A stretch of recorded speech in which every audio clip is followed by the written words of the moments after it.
Today we're going to have some fun visualizing music in Unreal Engine's motion design mode. We'll utilize the new shifting materials introduced in 5.5 and take advantage of how much easier rendering an audio-visual in motion design mode has become.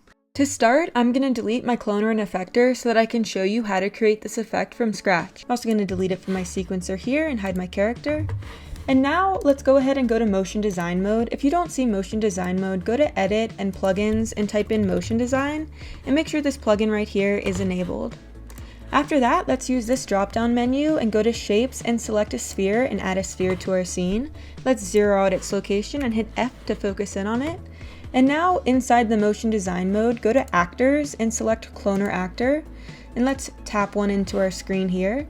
Go ahead and select the cloner and zero out its location and rotation. I'll hit F again so it zooms back a bit. And now under layout, let's change the count X and the count Y to 500 each. And let's make the count Z 1. And so now I want the sphere to be in the cloner, so let's go ahead and delete the default cube. And select the sphere, make sure the mobility is set to movable. That will allow you to drag and drop it into the cloner. And now we got a nice grid of spheres here. So now inside the cloner, let's scroll down until we see effector and then hit create linked effector. And now we see that some spheres are being affected, which is great. Let's go ahead and increase our inner radius to 200. This will give us a bigger dance floor, which is nice. And let's change the easing from linear, which is quite boring, to outbounce. Outbounce will look awesome once we add materials to our sphere. And let's also invert type here so that the outer spheres are moving and the inner ones are not being affected as much. That will give us a more level dance floor for our character. And so now under mode here, let's change it from offset to noise. And let's go ahead and increase the location strength to 600. And now we have spheres at different heights, which is quite fun. I'm going to go ahead and turn on pan. This will move the spheres. So I'm going to make the X and the Y 4, and I'm going to make the Z 10, make it a bit more powerful. And now the frequency here, if you wanted to make this more choppy, you could make this 2. And if you wanted to make this a smooth wave, you can make it 0.1. I'm quite happy with the default at 0.5, so I'm going to leave it at that for this effect. And so now we're ready to add music to our scene. So go ahead and add an MP3 or a WAV file. I found my music off Epidemic Sound, and if you want to not worry about copyright, it's a great website to use. I'll put a link in my description below. But go ahead and add that to your scene, and you can add it to your sequencer. If you don't have a sequencer, you can add one with this button right here. And then after that, go ahead and select the effector, and we want to add some sound wave to this magnitude here. And what the magnitude does, if it's at 1, it affects them fully, and then if it's low, it doesn't affect them that much.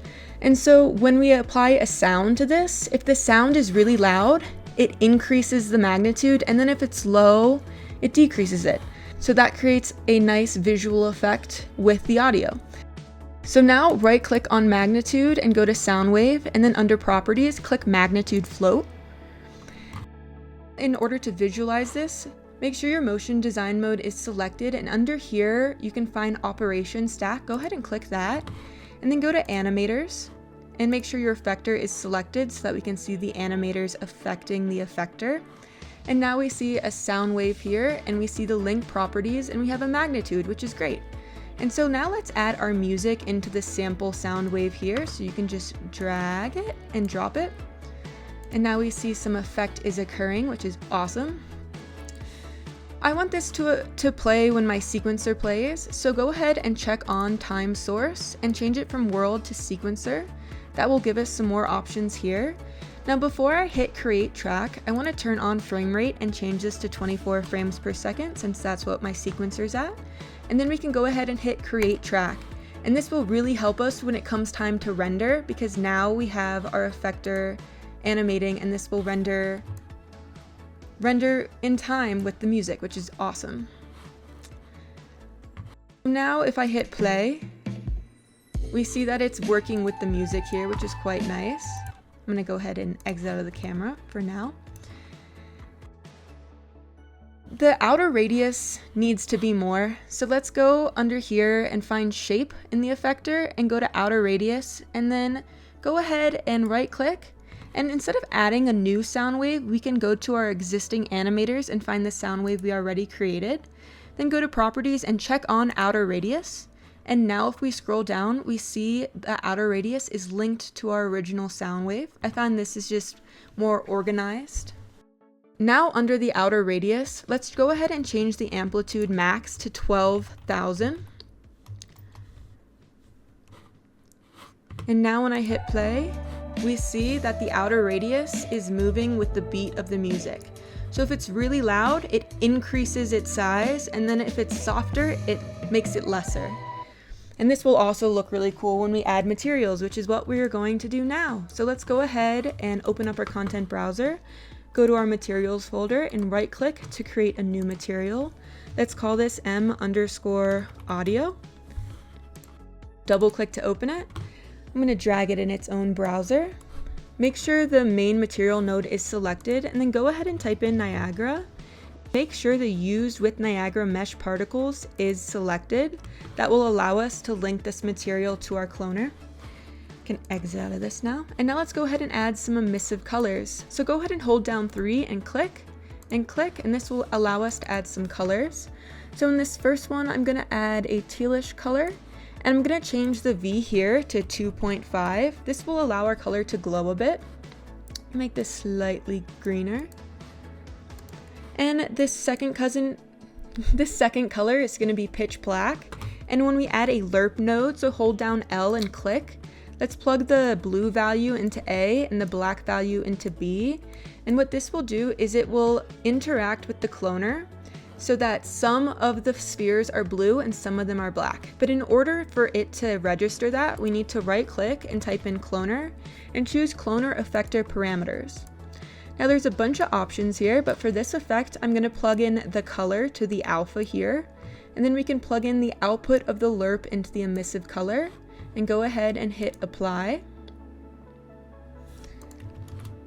And now with the material selected, go ahead and choose the sphere and plug it into its material right here.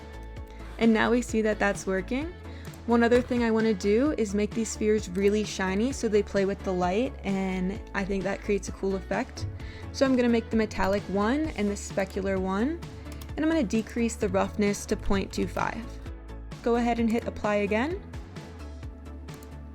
And now we kind of get a darker value here, and we see the light playing on our spheres, which is awesome. So now let's go to our camera and hit play. And everything's working nice, so I'll go ahead and turn on my character, and she's dancing, which is fun.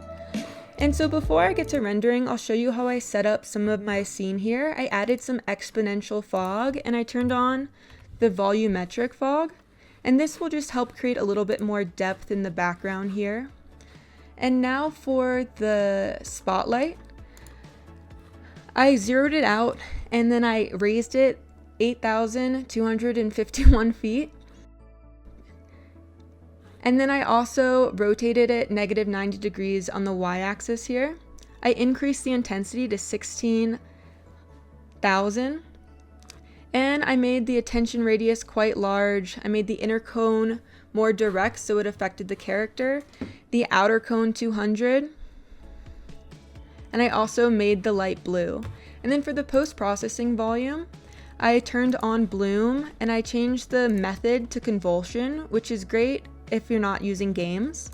And I made the intensity 2, and I also turned on the convulsion scattered dispersion. This kind of makes it more dreamlike. Right now she's really glowing, so I'm going to decrease this a bit.